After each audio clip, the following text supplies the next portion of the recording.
করতে হবে। জনগণ যদি পিয়ারের পক্ষে মত দেয়, সকল দলকে সেটা মানতে হবে। যদি অধিকাংশ মানুষ পিয়ার পদ্ধতি না মানে, আমরা জামাত ইসলামী সে প্রস্তাব মেনে নেব। কিন্তু জাতির মতামত না নিয়ে পিয়ারকে উপেক্ষা করা যাবে না।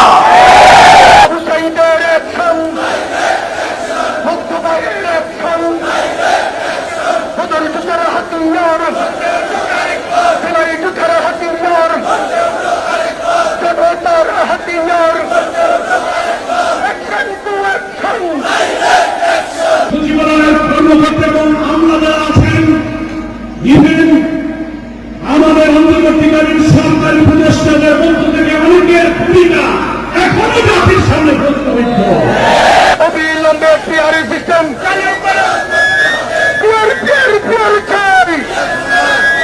পিয়ার ছাড়া গতি নাই। জুলাই দিয়ে তাল বাহানো এই জাতি ৭১ রক্ত নিয়েছে, আমরা ছেলেটার বিরোধী আন্দোলনের রক্ত ঝরেছে, জুলাই অভ্যুত্থানে রক্ত দিয়েছে। বারবার আমরা রক্ত দিতে চাই না। আমাদের সন্তান তরুণ সমাজ প্রায় ১৪০০ ছাত্রের জীবন দিয়ে ৩০,০০০ মানুষ আহত হয়ে আমাদেরকে যে ঋণের ভয়ে আবদ্ধ করেছে।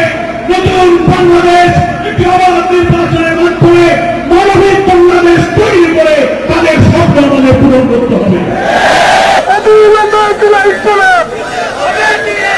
দিতে হবে দিয়ে দাও, অবিলম্বে কোনো ভোট প্রতিবাদের ঠিকানা,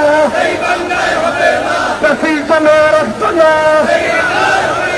পিয়ারি নিয়ে তাল্লাহানা, জনগণে মানবে না। পিয়ারি পিয়ারি পিয়ারি খাই, পিয়ারি খাওয়া গতি নাই। পিছারে পিছারে পিছারে খাই। বক্তৃতার সময় শুরু বলবেন ব্যক্তির চেয়ে দল বড়, দলের চেয়ে দেশ বড়।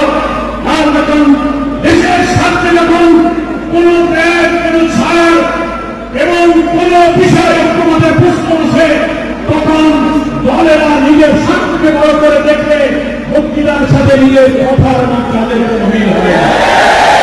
জনতার কোন মার্কা আছে? কোন মার্কা আছে?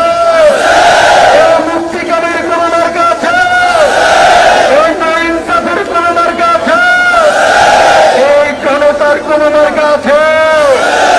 মুক্তিকামীদের কোন মার্কা আছে?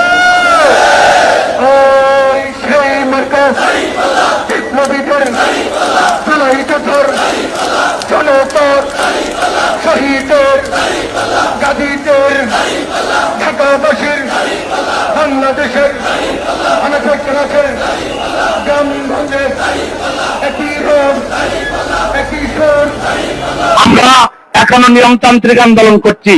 যদি আমাদেরকে এই জনদাবিকে, জন আকাঙ্ক্ষাকে যদি উপেক্ষা করা হয়, প্রয়োজনে সচিবালয় থেকে শুরু করে প্রধান উপদেষ্টার বাসভবন থেকে শুরু করে পুরো ঢাকাকে যদি প্রয়োজন হয়, আমাদের নেতা ডাক্তার শফিক সাহেব যদি বলেন, তাহলে দিনের পর দিন ঢাকা, আমরা যদি জনদুর্ভোগ এড়িয়ে আমরা ঢাকায় অবস্থান নিয়ে যদি দাবি আদায় করতে হয়, আপনারা কি তৈরি আছেন? এখনো পরিস্থিতির জন্য তৈরি থাকার উদাত্ত আহ্বান জানিয়ে এবং আজকের এই গণমিছিল সফল করার জন্য, গণমিছিলের শুরু আছে, শেষ নাই। এখন ওইদিকে তাকান, মিছিল আর মিছিল আসতেছে। এই মিছিল শেষ হবে বাংলাদেশে একটা গণতান্ত্রিক, সভ্য, মানবিক একটা রাজনীতি এবং একটি দায়িত্বশীল দলের হাতে বাংলাদেশের ক্ষমতা জনগণ দেবে। সেদিনই বাংলাদেশের মানুষ ফ্যাসিবাদ মুক্ত হবে, সেদিনই বাংলাদেশের সত্যিকার গণতন্ত্র